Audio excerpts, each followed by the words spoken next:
Good night, everyone. Welcome to the Alliance on the Move, your weekly program brought to you with the compliments of the Alliance for Change. This evening, I'm happy to join you. I am Joretta Fernandez, joining you alongside Ricky Ramsroop. Ricky Ramsroop being the Vice Chairman of the Alliance for Change. Thank you so much for joining us this evening, Ricky. How are you doing? Thank you, Jurita, and I want to say good evening also to our people in Barbies and across Guyana. And I want to say, Barbies, how are you feeling, Barbishan, today? Because there are a lot of issues we want to discuss. So as we go along on the program, we are going to share with you some of the concerns and issues and how we can remedy these issues.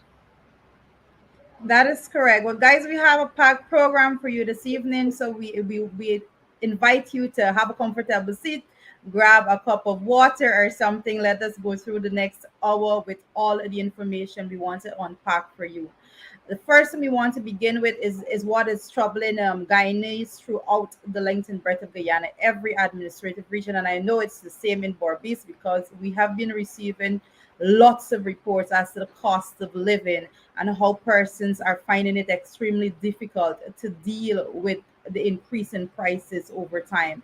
And I have to tell you that this is something that we have been monitoring very closely. We have been speaking out very publicly on your behalf because we know it is always the most vulnerable in society that is left to deal with these things. And because you, the people, are speaking to us about it, we are going to continue to amplify your voices to make sure that your voice is out there and it is being heard.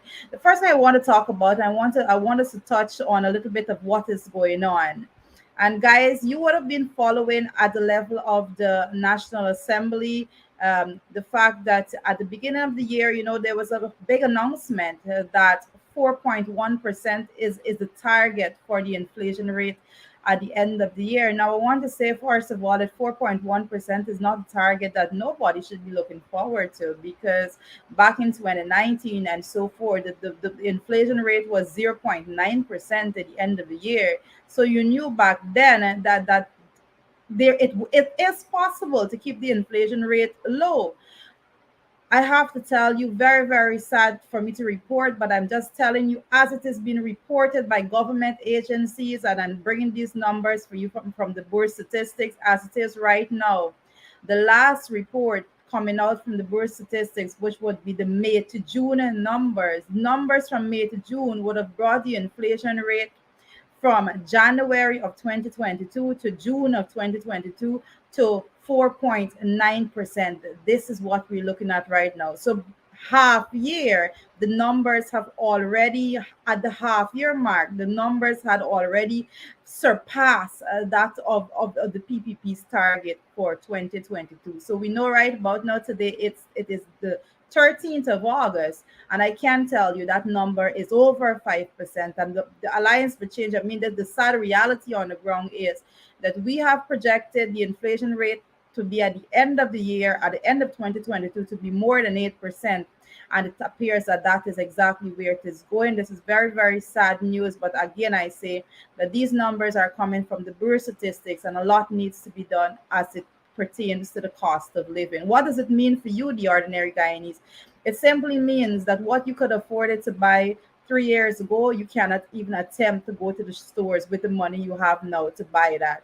And I also have to say, we know that the cost of living is one thing, but the fact that persons are not seeing more disposable income to actually combat these exorbitant increases in prices is just making it worse for you. So the reports that we're getting, and I want to go into a little bit of the examples, persons are saying to us, and this is something that I personally I went out and I checked it myself, that people are asking, why is it that, in Borbis, where so many persons are farmers and so forth, why is it that the price of greens is so expensive on the market? And this is something that we need to look at. It is not acceptable that we have things, Barbadians, one of the most expensive things, over 100% increase in the price of one particular good. And this more than anything else, sugar. Sugar being produced in Guyana, the price has increased from last year to now by more than 100% for sugar alone. The price of sugar was $70 per pound last year. The price of sugar right now is about $300 per pound. It is absolutely chaotic, and we continue to monitor it. I know these are things that you're feeling it when you go out to the stores. We don't have to debate about this because you know it is true. You know that you are able to buy way less today than you were able to buy 2 years ago, 3 years ago. So, Ricky, what are your thoughts on this matter? Jurita, it's a very people are saying, the world economy is running like that. But we are talking here specifically, and I like your example you use about the sugar because it's something that is being grown here. Um, and besides growing here, we have pumped over $20 billion in this sugar industry, hoping that we could have get a better output, a higher output, better quality, prompt delivery of the production of sugar, but it's nothing like that happening. Mm. Um, and there's an issue I want to raise more though as we go along. I'm going to raise it. But in terms of the cost of living, one of the most important, what shall I say, items that is important for help to reduce the cost of living is fuel. Fuel affect a lot of industry that are manufacturing goods and providing services to our people in this country. I'm calling again that the government have an opportunity here to subsidize the fuel, as many countries are start doing. We have seen recently the United States, despite the drop on the oil, there was the outlet, which is the gas stations, is the one that was holding the price up. So they have to point it out quite clearly. The same thing here. You have to subsidize the fuel so that the pump station here can reduce the fuel. And GAIL which is the NISL and government entity, can start by doing, start there. Um, and if you subsidize that fuel, it tends to have a tendency, it will reduce the other sectors that has an impact on the rising of the locally produced goods and services. So, I know they said they removed the taxes on these fuel, but if you The look excise now, tax. yeah, all the taxes are come off from the fuel, but you still have to sell the fuel to make a profit. Mhm. You understand me? So despite the taxes are removed, there's still a number of percentage of profit that is here. We don't know if it's 50% or 100% or what is the case. I'm saying that we are an oil producing nation. We have enough money that we can subsidize to help the people, just like Barbados, simple Barbados. What is Barbados was doing? You see the example in Barbados, Yeah. give a waiver the tax for a period of time to help to cushion the rising cost of living. Um, I read a very what you call uh, a history by Chani Singh, and he mentioned about socialism, and he mentioned about communism and dictatorship by PPP government. The PPP government doesn't believe in this socialism issue, and hence the reasons for not supportive or not developing local industry. Mhm. Um, and let me put it at a different perspective. If you develop the local industry, as Forbes Barnum was pushing, grow local, how we call it, grow more, grow locally, and you must or eat what you produce. Right? That Yeah. is what one of the phrases that That's where it started. right. Because he had a vision for the country. Because when you start to import, like right now, you can't control the shipping. The Mm. shipping cost is almost triple.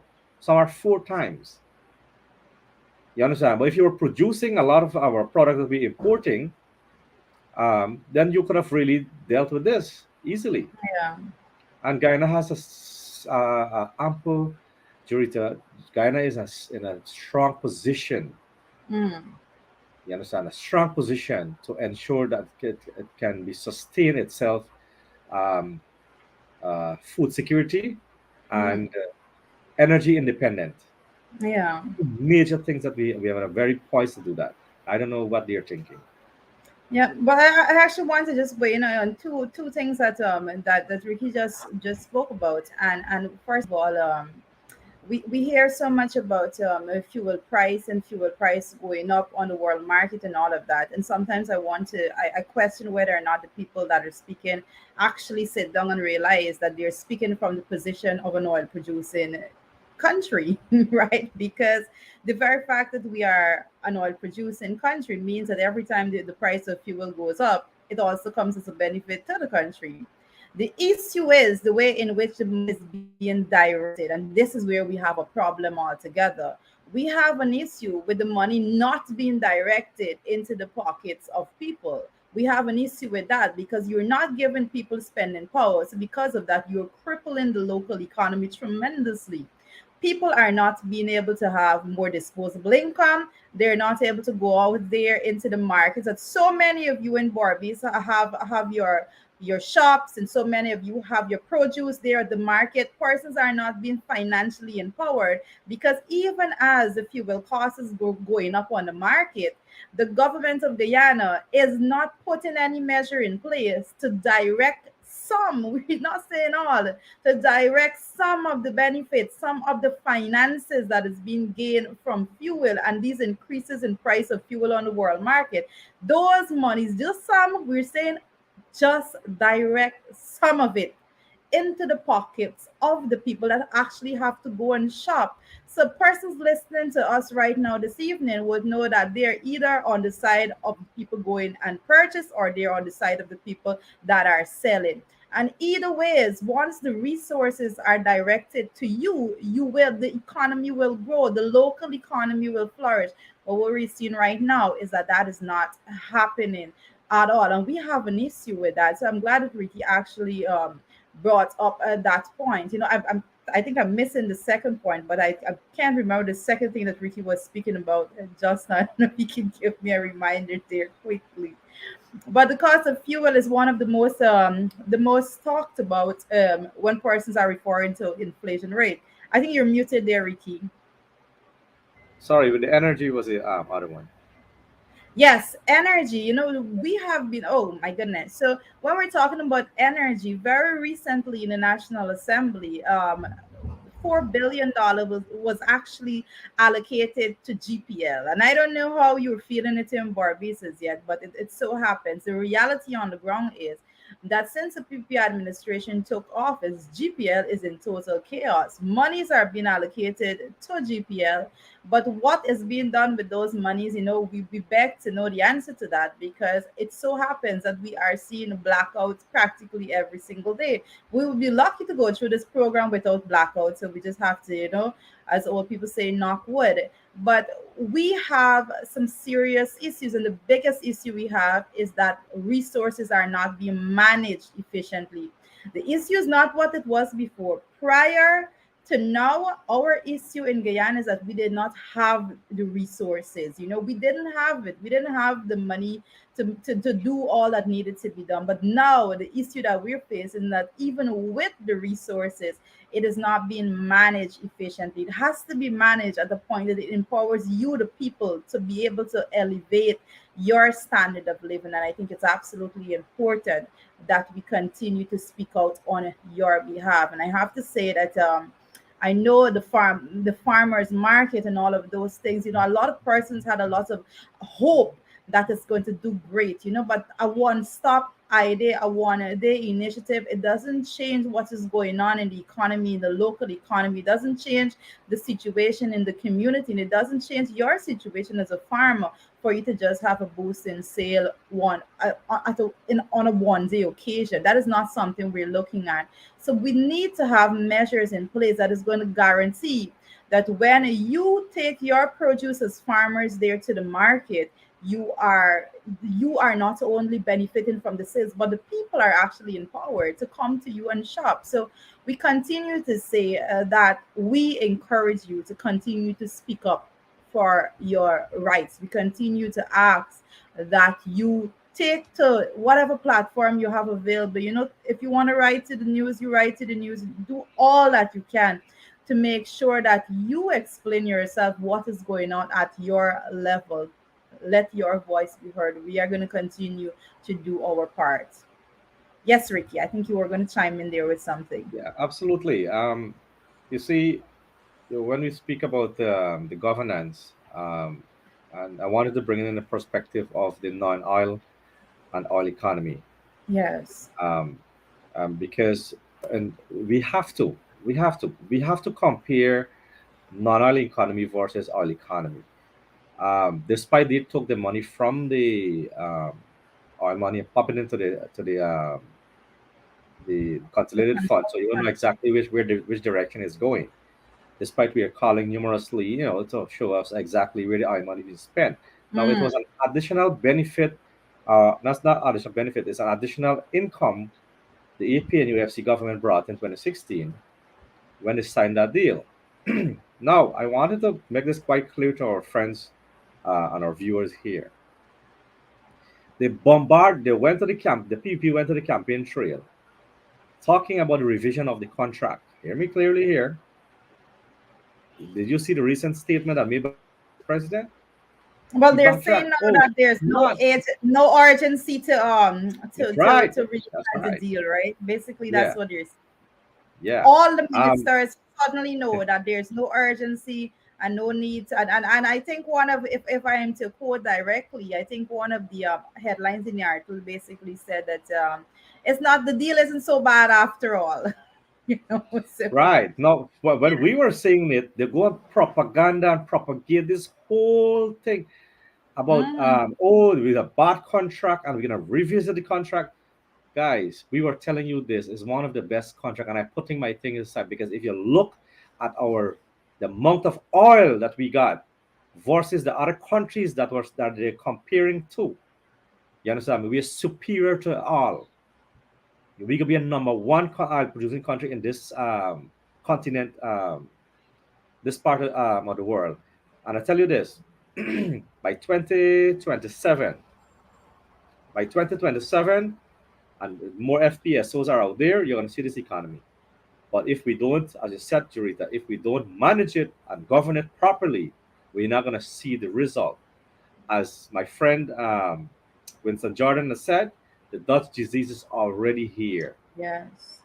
And it's a troubling thing, Jurita. I am so fearful that our people will still suffer under this administration. And that's worrying me every single day I get up. It's worrying me. You Yeah. understand? And we can see the performance of the sector from the sugar industry, the rice, bauxite, the gold decline, forestry is struggling again, Mm. um, and it goes on and on. Well, the fisher folk, we're going to be talking about that a Thing. little bit later Oh on in yes, the program, yes, because we're going to talk about agriculture altogether, and touch on a little bit of the sector when it comes to gold also. But before we get to that, one of the things we're speaking about the inflation rate, that's how we started off the program. And I want to say that we, the Alliance for Change, we have been speaking out, and we've been calling for a proper increase in wages and salaries of public servants. And public servants is not public servants in region one or region two, region four, or region seven. Public servants are throughout every administrative region in this country. This is going to be something that is going to benefit each and every one of us. It transcends all the boundaries and all of that. So I have to say that we call on persons to support it. And guys, I want to remind you that back in 2016, the budget back in 2016 was $230 billion. Back in 2016, when the APNU AFC was in office. During that time, the PPP representatives, stood in the National Assembly, and they said that the public servants should be given a 50% increase in wages and salaries. They stood up and they said that, and they called on the unions to demand 50% increase in wages and salaries. And I'm saying to you here this evening that you, the people, need to remember this, and you need to look at the budget now. This year alone, between the budget that was passed in in February, which was $552.9 billion. And then the budget that was the supplementary budget, what was passed in actually last Monday, that budget is $44.7 billion. So what you're looking at right now is basically $597.6 billion. And we Mhm. need to look at the difference. 2022 thus far has allocated $597.6 billion for government spending. So when you look at that amount and then you look at 2016, that was 230 billion. And you know the PPP said in 2016 that public servants should get 50%. So we're saying right now, when you are spending more than 100% more, you are spending more than double of the money that was spent in 2016, then the absolute minimum increase for public servants should be the 50% increase that you spoke about back then. So all of the public servants there in Barbados and every other region would be able to benefit. They will have more disposable income. And this is a sure way of putting money into the pockets of people. This is not going to people one particular month and say, look, we're giving you something right now to ease your cost of living, and you just select a few people, and if you're not singing the party tune, you're not getting your money and so forth. This is a system that is going to guarantee that persons will be paid consistently on a monthly basis a proper increase in wages and salary, so they will be able, your friends, your families, your children that is out there, many of you watching tonight, you yourselves will be able to benefit from the resources. So I am saying that at least we should start from a position of 50% increase in wages and salary, given the fact that the PPP administration, they were the ones in 2016 when they were spending less money, 230 billion then, they're spending 597.6 billion now. They're the ones that said a 50% increase, and we're saying that it is only fair and just for us to go down that road and say, at this time, I'm saying, with cost of living absolutely ridiculous, the inflation rate, the prices of food in the market being so crazy, that Mhm. be done also. We have to speak about it.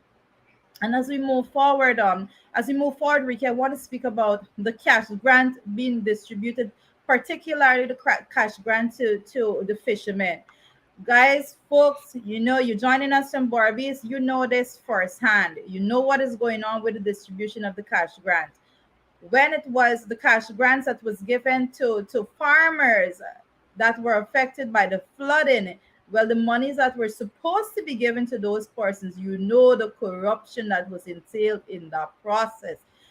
Persons that never plant anything in their life receive money. Persons that never saw flood waters ever receive those monies. And the people who actually needed it, if they got basic minimum, then some of them got none at all. So what we're noting right about now, we have to say that we applaud persons that have been speaking out. We encourage you to continue. But what we have been noting right now is the fact that reports are already being made, and it has been circulated on social media and so forth, of the reports claiming, the allegations are that persons name that's on the list to collect money that is supposed to be directed to the fishermen, those names, they are finding names of people who are not fishermen, people who have never fished a day in their life. And this is what we are saying: the corruption must stop, because when those monies are not directed to the fishermen, they will not have any resource to reinvest, because they are losing every single day. It is not okay to say that you are giving persons money to help and then the money is not reaching to their pockets and their families are still out there suffering. Dorita, I'm happy that you brought this up because it is one of the sector that I Mm, didn't mention. I was talking about the different declining of the non-oil economy yeah. and sectors, and the fishing is a very, very one that is, there's nobody can replace the fish that we get to eat compared to other parts of the world. Many family have depend on this fishing industry for their survival and the main source of their income. The people are complaining. There Mm, was supposed to be a research done to find out, the study done to find out the what is causing the impact. It's a bit of hurtful that we that the minister responsible will come out and say that it is not the drilling that is being affecting the fish. Now, if he understand the fish how they operate, you have to get cold temperature. If you're gonna pump millions and billions of cubic uh, uh, meter of not cubic meter, sorry, volume of hot water into the Atlantic Ocean, right? It's gonna affect the fishing bed. You understand me? So I am still to get a copy or a published report of that study. The second thing is they spent over $300+ million in what you call cage fishing. Mm. So now we have not learned anything about cage fishing. Fair enough, we are going to be investing in on shore of the shrimp, the prawns, and the other fishes that can be breed inland. But at the same time, you have to look into the situation with the current existing fishermen. They have tied an arrangement with Suriname, but if you understand the issue there, Jurita, and I'm going to do Mhm. another check on it, is that our local fishermen have to go through Yeah. people in Suriname to get the license, and if they've and we have seen recently that they have raised the fee um, for setting up the GPS tracking and all these technology they want to put. That should have been accommodation and a part and parcel of government spending, because you have to come with alternatives. You cannot come with alternatives, Jurita, and put the pressure on the fishermen. Mm. You understand? You can't operate like that. And don't say that we don't have money. You have wasted almost $300+ million on cage fishing already. And you know that cage fishing has been failed around the world, right? So we have to, and in terms of the cash grant, and you're rightful pointed out, I've saw some videos circulating when a man put his license and everything he got, but yet his name was not on the list. Yeah. Other persons and friends and family name is on the list, but we're calling on the people in Barbies, especially the 65, 66 fishing co-op, the Rosendahl fishing co-op, and so on, to send us the information. Don't be afraid. You have put these people into power, and they have to answer to you,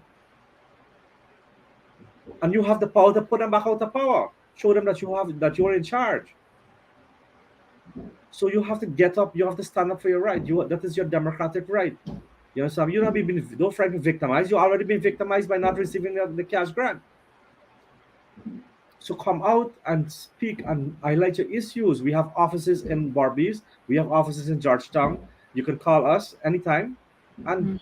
we can take your concern and we have to highlight it. Because if you don't highlight it, you are going to be talked upon all the time. Yeah.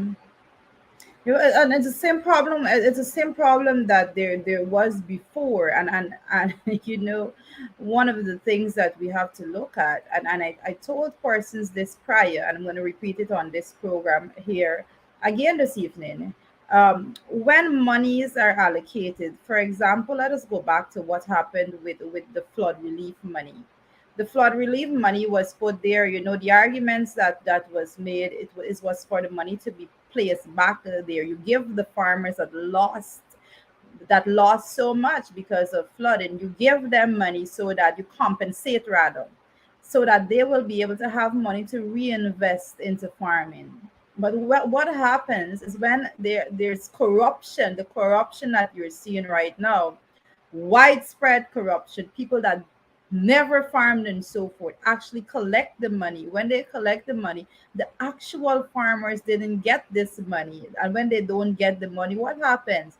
They don't get that money to boost them, to re-inject some capital into their farming again. And that's one of the things that's contributed to inflation in some basic greens, because people lost money and then they had to find money to re-inject the actual grant money wasn't given to them, and all of that. Those are the issues that we're facing.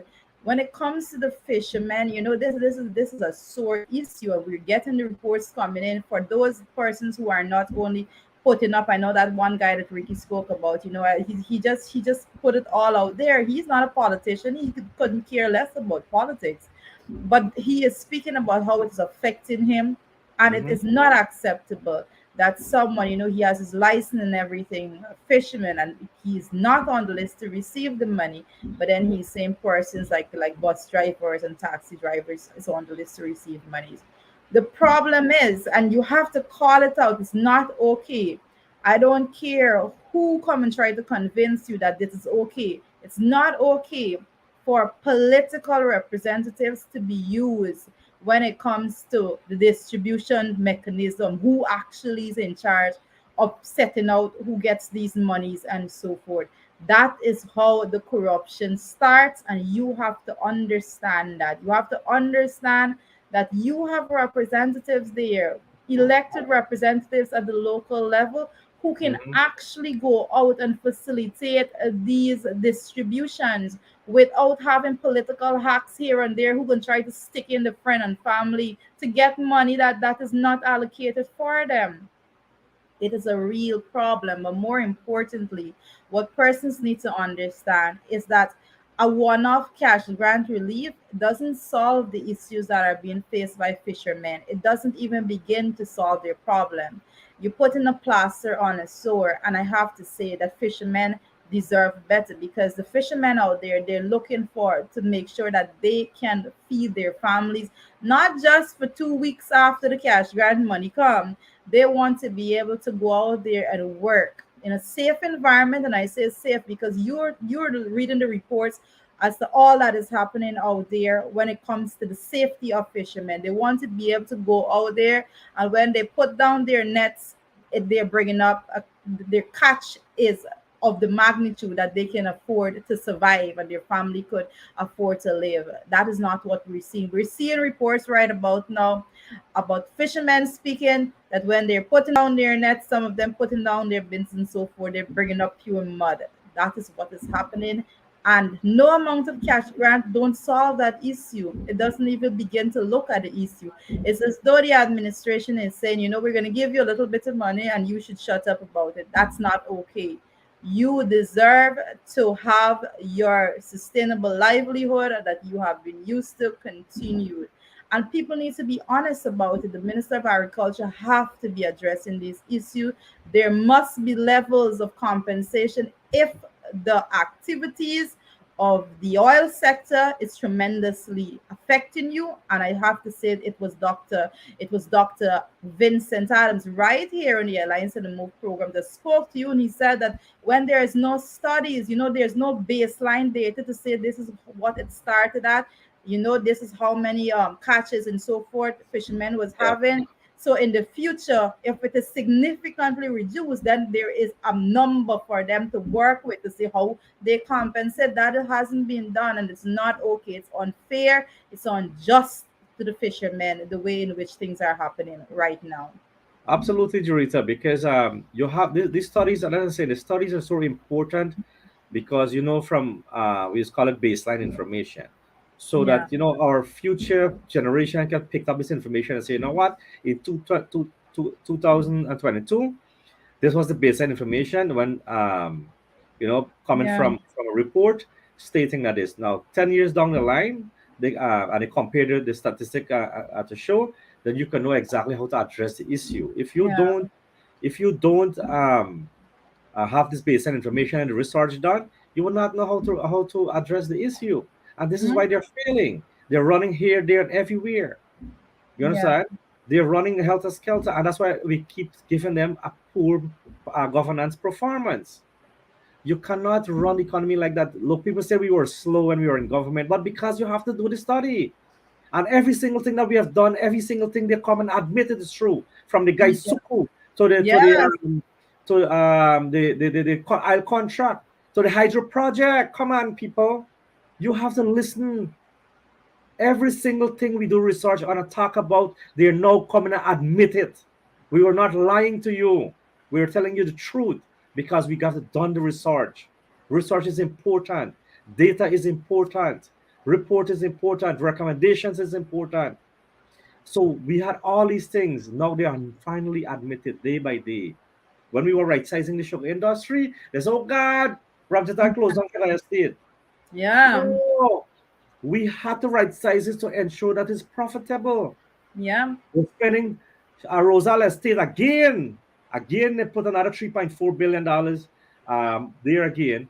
And they're telling you again, it would aid in the opening, but never give you a timeline. You got to listen Mm. to people. There Well, is the no 3.4 timeline. is the 3.4. You know that's just the guy Suko and whole. But I have to Right, say that that is an additional because at the beginning of 2022 in February the allocations being made to Guy Suko was $6 billion. So when you look at the additional being done now, and let me just say this, and as we head into sugar and this topic because it's huge, and I know this is very personal to the folks living in Barbados, directly or indirectly, everyone is connected to this sector. So what I have to tell you that when it comes to the money being spent there, there's absolutely no trouble with money being spent in a specific sector if it is being utilized properly and if there are benefits yield from the money being spent there.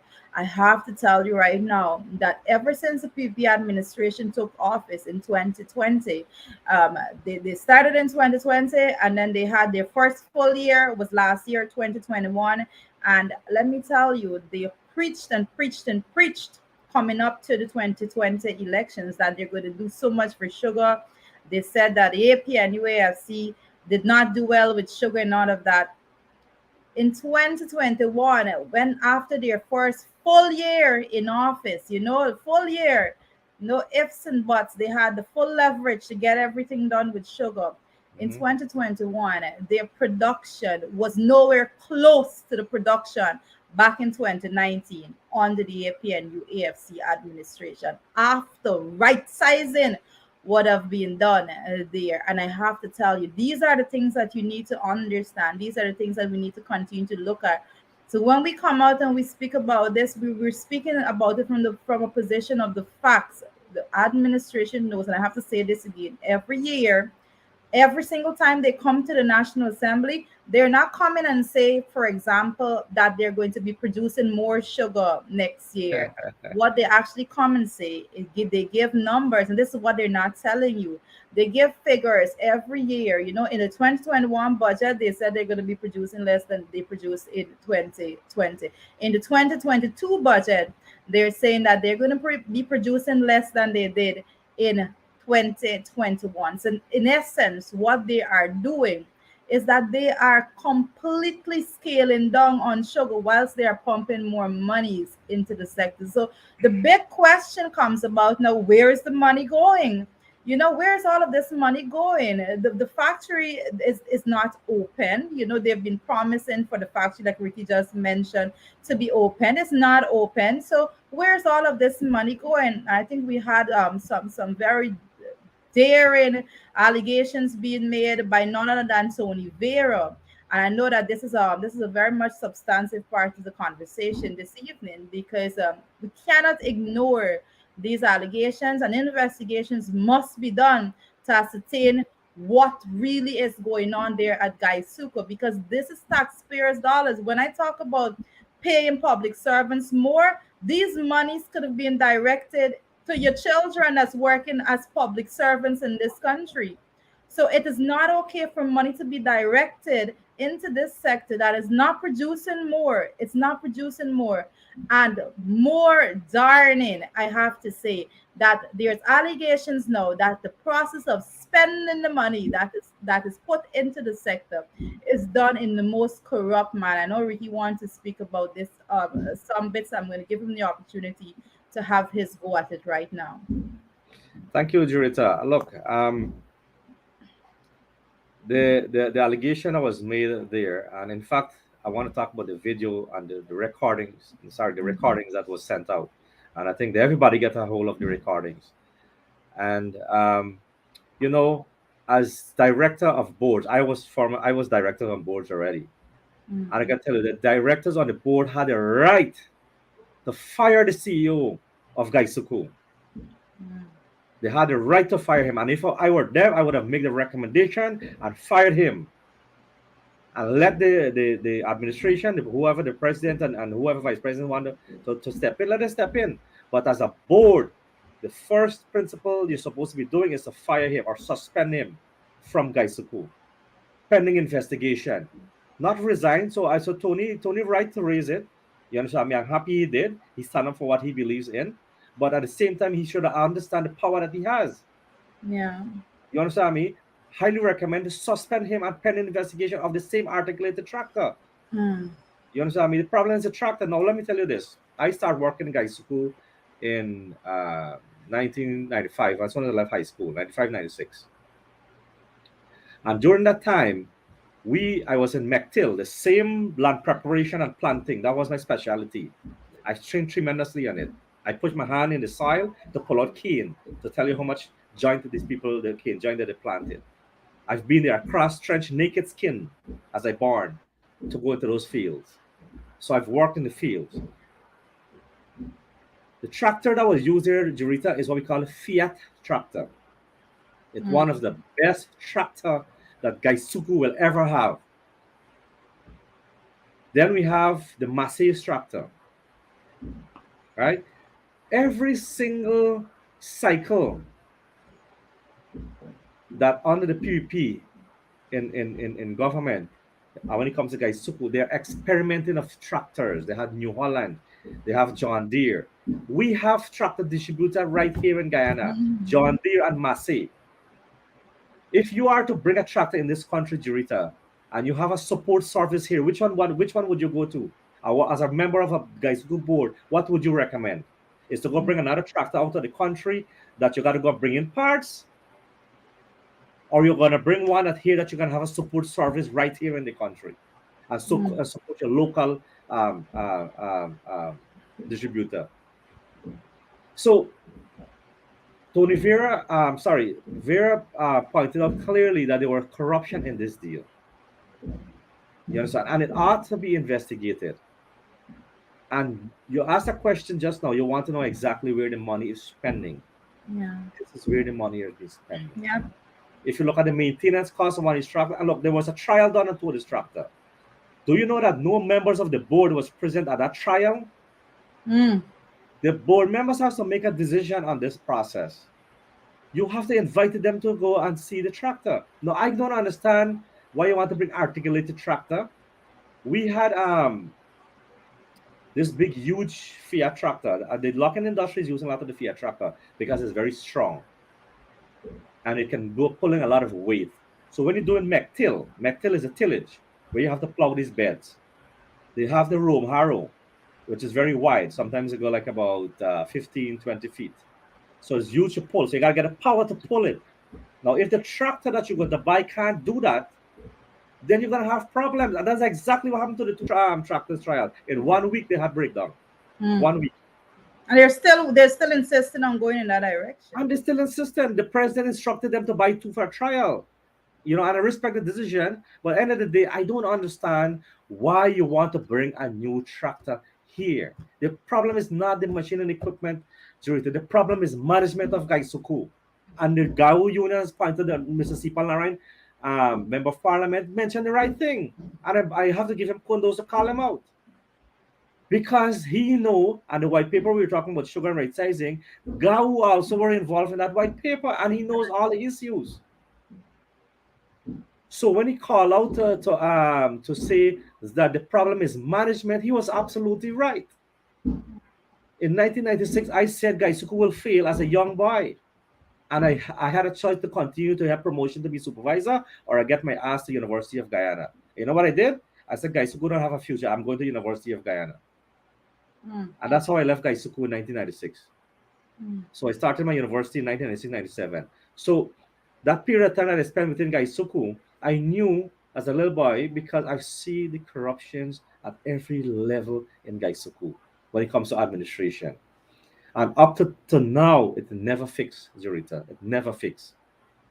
So our monies are not properly accounted for. So I will be calling at the general of Guyana, and we're gonna write him, Jurita, for him to investigate the corruption that has been alleged here in Gaisuku.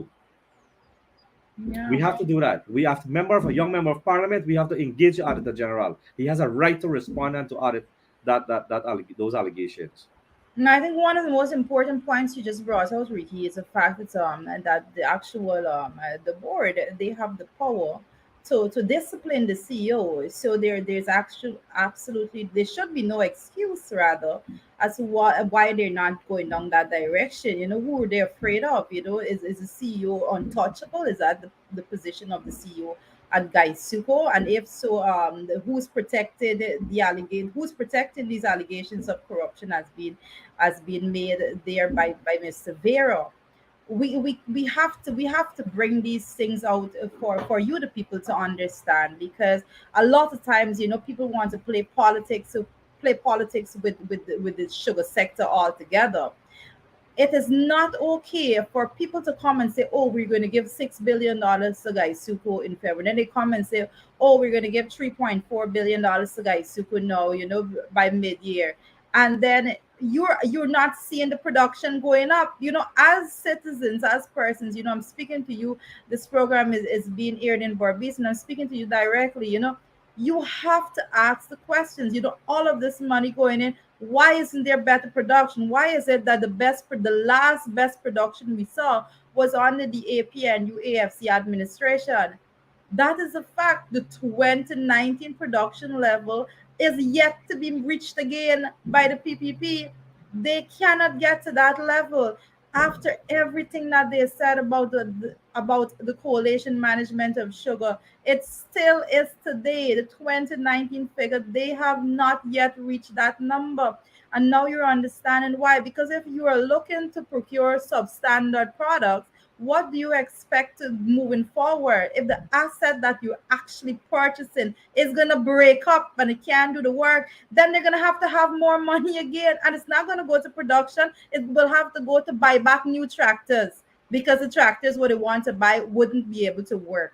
This is a problem. Corruption is a problem. It's not okay. And it's not okay for them to go out there and to tell you and try to justify these grave injustices that they're doing right now. So we have to continue to speak about it, you know, Ricky.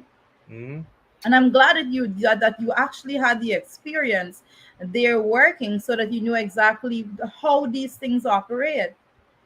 It is a crying shame that Rita, persons still believe that they can go about business like this and and that there is going to be no consequences to their actions whatsoever. yeah.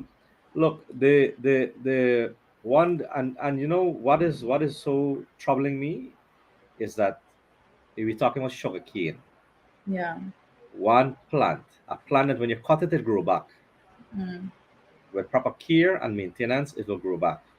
And then you start moving from stool.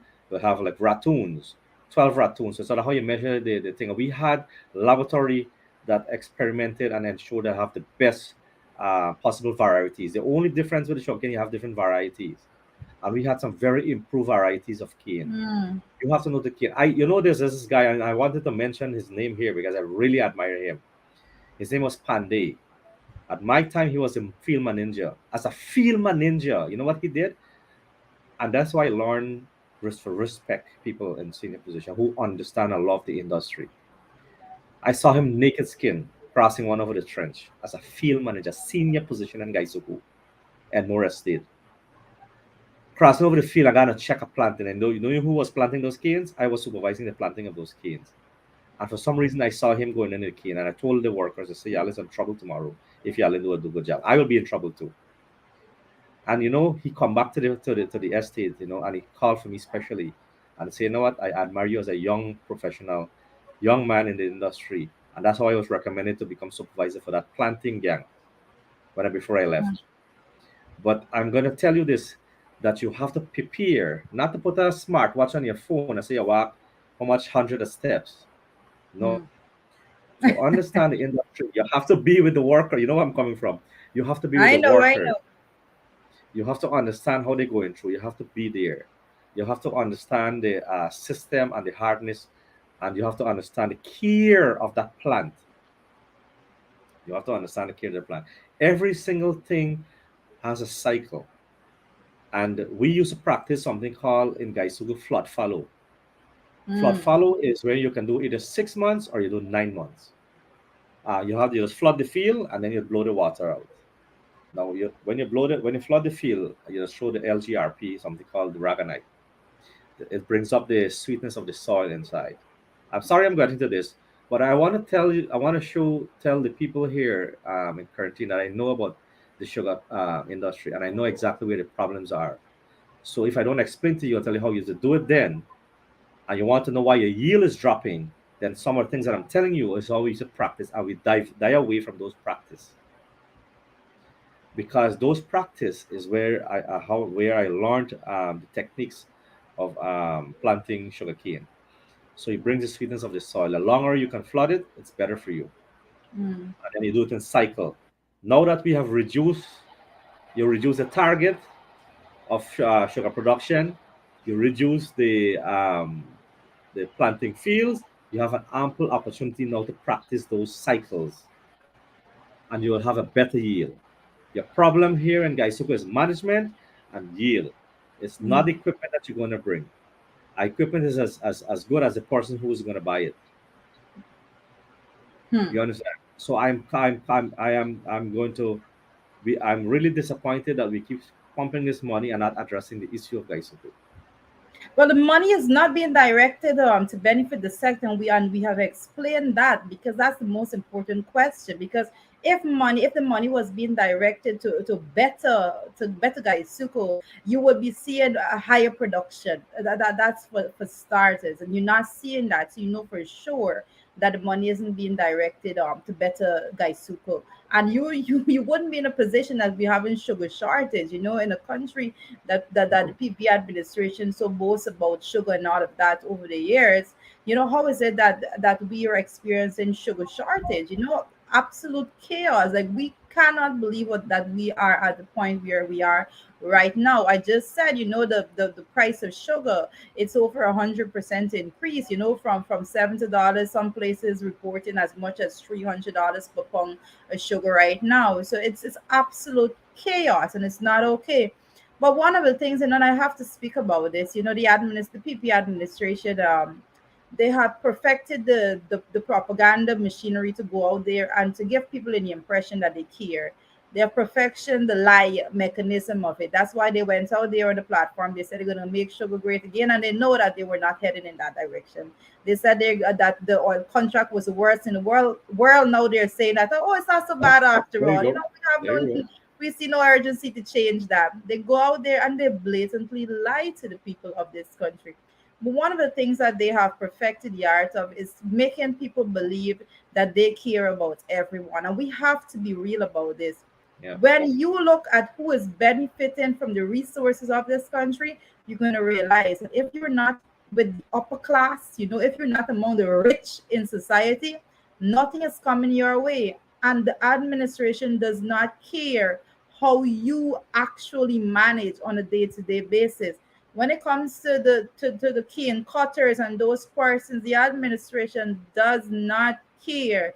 They don't care to the point that they refuse to tell you the truth. The truth being that you need to diversify when it comes to your skill set and all of those things. They refuse to spend money into making sure that you are skillfully trained in other areas and all of those things. They need to come and tell the truth because it's absolutely important for you. Because guess what? Persons like yourself and the thousands of other Guyanese, it has no boundaries. Once you are on in that class, the working class of this country, it doesn't care about the color of your skin, the texture of your hair. If you are in the working class, whatever region you are in, whichever grouping you are a part of, whichever religion you are aligned to, you are all suffering the same fate under the PP administration because they do not care how you survive. And more importantly, they are not putting any system in place to make sure that the longevity and your sustainability is guaranteed in the future. It is absolute chaos. And we continue to say, we continue to ask that you speak up, you send out the information. A lot of you send information, you said, don't call my name, these people vindictive and all of that, and we don't want them to be attacking us. But we understand that, but just make sure that you continue to send us the information, because Ricky, you know what is going on the ground Yeah. there. Yeah. Look, um, I wanted to say this as a member of parliament within that agriculture um, shadow, that I wanted to say this, that I personally don't have no intention of shutting guys school down. We have Mm-hmm. no intention. We have to ensure that the industry survive, because you can see the impact or importance of the sugar for this country. Because there are other what do you call it, businesses and services that depend on sugar Yeah, um, the in Guyana. subsections all together, Right, that comes the ripple effect. Mm-hmm. right. So we have no intention, because what we were trying to do was to right size it to ensure that it was profitable as one, and ensure that we have a regular supply of sugar locally. And as Georgia mentioned rightfully, and prior 2020 election, I was several programs in the board. Somebody telling you, no, don't be hypnotized and fooled. Yeah, Because, and you go back to my program, view it now, and see now reality now, and see exactly what I was talking about. yeah. And I keep reading. I was begging you guys in Barbies, don't make the mistake, because I knew, because based on all the research that we have done, I can tell you, and the recommendation that came out of those research, clearly shows that was some of the decisions we had to make to ensure that the guy super is profitable Make sure that it survives. Make and sure that it survives. survives. That's the Survive. truth of the matter. Right. And then they claiming that, okay, we fired the propaganda. They say there's 4,000 sugar we fired. Again, it was the figures of 4,000 something, but those persons were compensated and be They were paid their severance. the Yes. severance. Yeah, they were paid the severances, and you know when they rehire back now, you didn't get the people because people are tired. It's a very hard Yeah. work. The older folks see their children and their grandchildren doesn't want Yeah. to be in the industry, Correct. and many of them I know personally, Jurita. Many of them, despite they were working in Gaisuku, they had other businesses. They were doing cash crops, they were doing shops, they were someone selling in the markets, and it goes on like. And I used to admire them. Some of them had two jobs. Some of them was have taxis and so on working, and they were not only depending on Gaisuku alone for survival. And when some of my friends, as he commented, and said what their job the people were doing, they didn't know. Yeah. People. Let me tell you something. The sugar workers was very intelligent and smart, and they did the right thing for the survival of their families. Yeah. Were the people going to claim it, but people are punishing and all these things? If the people were trusting them, they were 23 years plus another two here, almost 25 years. Let people view it. Let the view Mhm. and they have a right now to compare 5 years versus They their have the view. information. Yes. All right. So guys, we are just about program time, so we have to wrap up. We just get it into the heated part of the discussion, but we must wrap up. So I have to say that the Alliance for Change, we have been out and about. We've been on the ground in Berbice. We have been having bottom house meetings. The information have been coming to us, and we thank you so much to all the people who have been coming out to these bottom house meetings. We encourage you to continue to come out Yeah, we're coming and tomorrow let us too. be informed. Kanji. Yes. Tomorrow, yes, tomorrow we're going to be in Kanji. And myself, I'm going to be up there alongside Mr. Ricky Ramsru, member of parliament and also vice chairman of the Alliance for Change. So I ask that you continue to support us the way in which you have been Mhm. supporting us. We are so thankful to all of the persons who continue to come out every single time we are on the ground, and we are going to continue to meet with you every single day. So any final words coming from Ricky? It is good night Yes, from. Jurita. Thank you very much for this program, and thank you very much to appeal to the people that we are a member of parliament. We are both are young member of parliament, and we are willing to come and talk with you. Send us information, invited us. Don't feel free. You can express anything to us, and we'll be there Yeah. to serve you. Stay safe. Thank you very much, and have a good night. Have a great night, guys. It has been a very wonderful evening, 1 hour with you.